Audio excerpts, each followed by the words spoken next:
ರಾಮಾಯಣದಲ್ಲಿ ಬರುವ ಅತ್ಯಂತ ಪ್ರಮುಖವಾದ ಪಾತ್ರ ವಾನರ ರಾಜ ಶ್ರೀರಾಮನ ಪರಮಭಕ್ತ ಆಂಜನೇಯ. ಶಕ್ತಿ ಮತ್ತು ಭಕ್ತಿಯ ಪ್ರತೀಕ.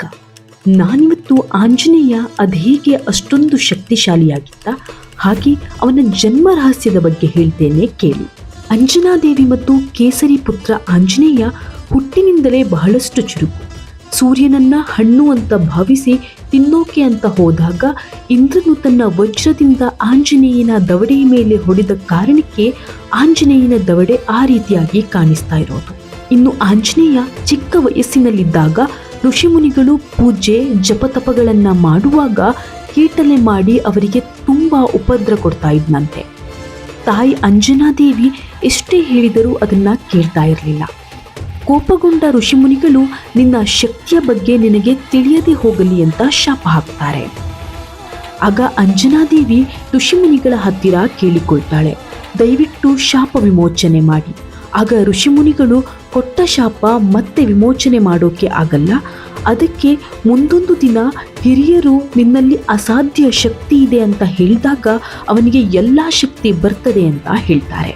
ಇನ್ನು ಆಂಜನೇಯನನ್ನ ವಾಯುಪುತ್ರ ಶಿವನ ಅವತಾರ ಎಂದು ಕರೆಯಲು ಕಾರಣವೇನೆಂದರೆ ಅಂಜನಾದೇವಿ ಹಿಂದಿನ ಜನ್ಮದಲ್ಲಿ ಪುಂಜಿಕಸ್ಥಾಲ ಎನ್ನುವ ಅಪ್ಸರೆಯಾಗಿ ಇರ್ತಾಳೆ. ಒಂದು ದಿನ ಧ್ಯಾನ ಮಾಡ್ತಾ ಇರುವಾಗ ಕೋತಿಯನ್ನ ಕಂಡು ಅದರ ಮೇಲೆ ಹೂವನ್ನ ಎಸಿತಾಳೆ. ಆದರೆ ಅದು ಕೋತಿಯಾಗಿರೋದಿಲ್ಲ, ದೈವಿಕ ಶಕ್ತಿಯನ್ನು ಹೊಂದಿರುವ ಒಬ್ಬ ಸನ್ಯಾಸಿಯಾಗಿರ್ತಾರೆ. ಕೋಪಗೊಂಡ ಸನ್ಯಾಸಿ ನೀನು ಮುಂದಿನ ಜನ್ಮದಲ್ಲಿ ಕೋತಿಯಾಗಿ ಹುಟ್ಟುತ್ತೀಯ ಎಂದು ಶಾಪ ಹಾಕ್ತಾರೆ. ಆಗ ಅಂಜನಾದೇವಿ ತನ್ನ ಶಾಪವನ್ನ ಮನ್ನಿಸಿ ಎಂದು ಪರಿಪರಿಯಾಗಿ ಕೇಳಿಕೊಳ್ತಾಳೆ. ಅದಕ್ಕೆ ಆ ಮುನಿ, ನೀನು ಕೋತಿಯಾಗಿಯೇ ಜನಿಸುತ್ತೀಯ, ಆದರೆ ನಿನ್ನ ಹೊಟ್ಟೆಯಲ್ಲಿ ದೈವಿ ಸಂಭೂತವಾಗಿರುವ ಮಗು ಜನಿಸುತ್ತದೆ ಎಂದು ವರವನ್ನ ನೀಡ್ತಾರೆ.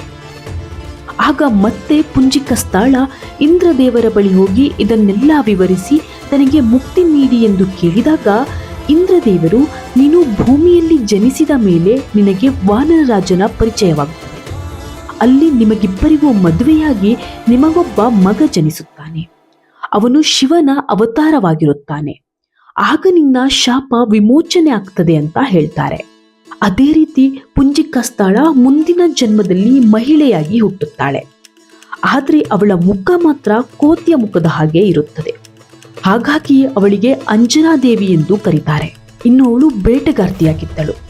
ಅದೊಂದು ದಿನ ಕಾಡಿನಲ್ಲಿ ಬೇಟೆಯಾಡುವ ಸಂದರ್ಭದಲ್ಲಿ ವಾನರರಾಜ ಕೇಸರಿಯನ್ನ ನೋಡಿ ಅವನ ಮೇಲೆ ಪ್ರೀತಿಯಾಗಿ ಅವನ ಹತ್ತಿರ ಹೋಗ್ತಾಳೆ. ಹತ್ತಿರ ಹೋಗಿ ಅವನ ಮುಖವನ್ನ ನೋಡಿದಾಗ ಅವನ ಮುಖ ಕೂಡ ಕೋತಿಯಂತಿರುತ್ತದೆ. ನಂತರ ಅವರಿಬ್ಬರು ಪರಸ್ಪರ ಒಪ್ಪಿಕೊಂಡು ಮದುವೆ ಕೂಡ ಆಗ್ತಾರೆ. ಆದರೆ ಮದುವೆಯಾಗಿ ಅನೇಕ ವರ್ಷಗಳಾದರೂ ಅವರಿಗೆ ಮಕ್ಕಳಾಗಿರೋದಿಲ್ಲ. ಇದರ ಬಗ್ಗೆ ಋಷಿಗಳನ್ನ ಭೇಟಿಯಾಗಿ ಮಾತನಾಡಿದಾಗ ಅವರು 12 ವರ್ಷಗಳ ಕಾಲ ಶಿವನನ್ನ ಆರಾಧಿಸುವಂತೆ ಹೇಳ್ತಾರೆ. ಹೀಗೆ ಅಂಜನಾದೇವಿ ತಪಸ್ಸಿಗೆ ಕುಳಿತುಕೊಳ್ತಾಳೆ. ತಪಸ್ಸನ್ನ ಮೆಚ್ಚಿ ಪ್ರತ್ಯಕ್ಷವಾದ ಶಿವ ಏನು ಬೇಕು ಅಂತ ಕೇಳಿದಾಗ ಹಿಂದಿನ ಜನ್ಮದಲ್ಲಿ ಮುನಿ ನೀಡಿದ್ದ ಶಾಪದಿಂದ ವಿಮೋಚನೆಗೊಳ್ಳಬೇಕು, ಅದಕ್ಕೆ ಶಿವನು ನನ್ನ ಪುತ್ರನಾಗಿ ಜನಿಸಿ ಬರಬೇಕು ಅಂತ ಹೇಳಿದಾಗ ಶಿವನು ಅದಕ್ಕೆ ಒಪ್ಪುತ್ತಾನೆ. ಅದೇ ಸಮಯಕ್ಕೆ ದಶರಥ ಮಹಾರಾಜ ಸಂತಾನ ಪ್ರಾಪ್ತಿಗಾಗಿ ಯಾಗವನ್ನ ಕೈಗೊಂಡಿರ್ತಾನೆ. ಯಾಗದಿಂದ ಸಂತೃಪ್ತಿಗೊಂಡ ಅಗ್ನಿದೇವರು ದಶರಥನಿಗೆ ಪ್ರಸಾದದ ರೂಪದಲ್ಲಿ ಪಾಯಸವನ್ನ ನೀಡಿ ಅದನ್ನು ತನ್ನ 3 ಜನ ಮಡದಿಯರಿಗೆ ಕೊಡುವಂತ ಹೇಳಿ ಇದರಿಂದ ದೈವಿ ರೂಪಿಯಾದ ಮಕ್ಕಳು ಜನಿಸುತ್ತಾರೆ ಅಂತ ಅಗ್ನಿದೇವ ಹೇಳ್ತಾನೆ.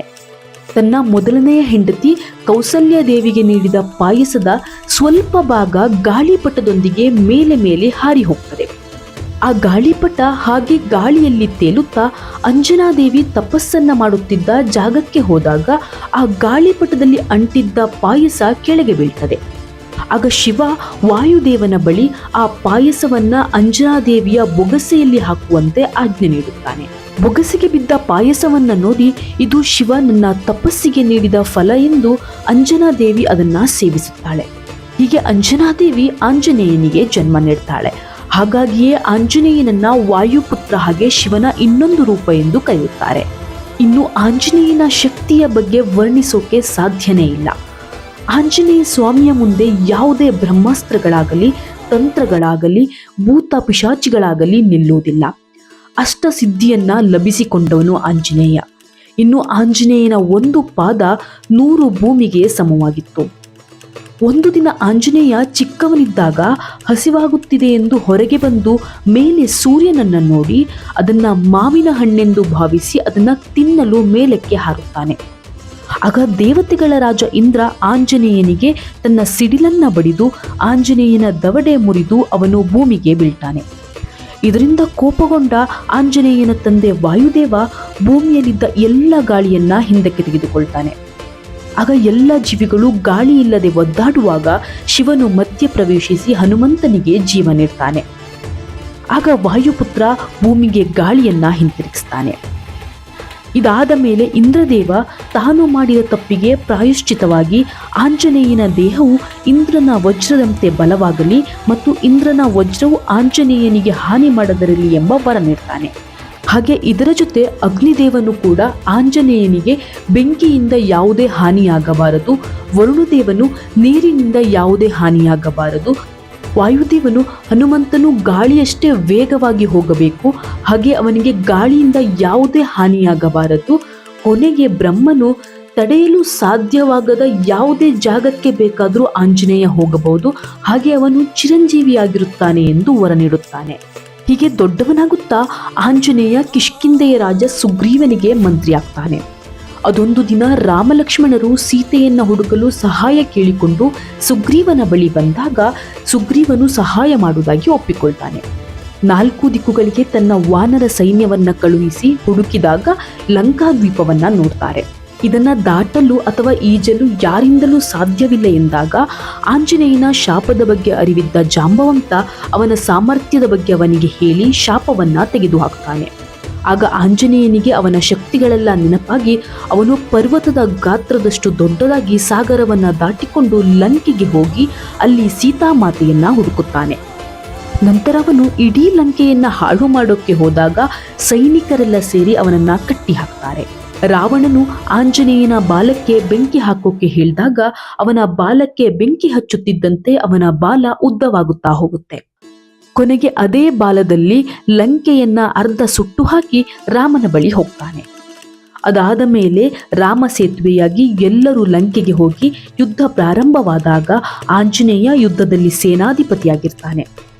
ಯುದ್ಧದಲ್ಲಿ ಲಕ್ಷ್ಮಣ ತೀವ್ರವಾಗಿ ಗಾಯಗೊಂಡಾಗ ಅವನು ಬದುಕಬೇಕೆಂದರೆ ಸಂಜೀವಿನಿ ಮೂಲಿಕೆಯನ್ನ ಹಿಮಾಲಯ ಪರ್ವತದಿಂದ ತರಬೇಕಾಗ್ತದೆ, ಅದು ಕೂಡ ಸೂರ್ಯಾಸ್ತದ ಮೊದಲೇ.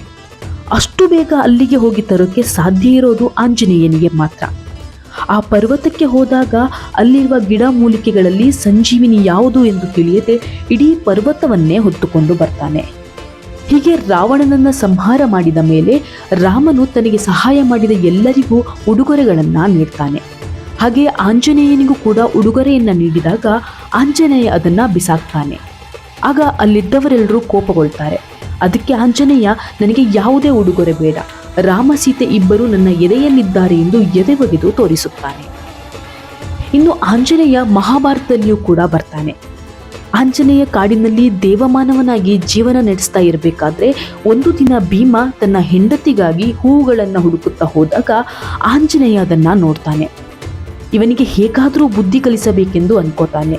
ಯಾಕೆಂದ್ರೆ ಭೀಮನಿಗೆ ತನಗಿರುವ ಶಕ್ತಿಯ ಬಗ್ಗೆ ತುಂಬಾ ಅಹಂಕಾರ ಇತ್ತು. ಭೀಮನು ಹೋಗುವ ದಾರಿಯಲ್ಲಿ ಅಡ್ಡವಾಗಿ ಆಂಜನೇಯ ಮಲಗ್ತಾನೆ.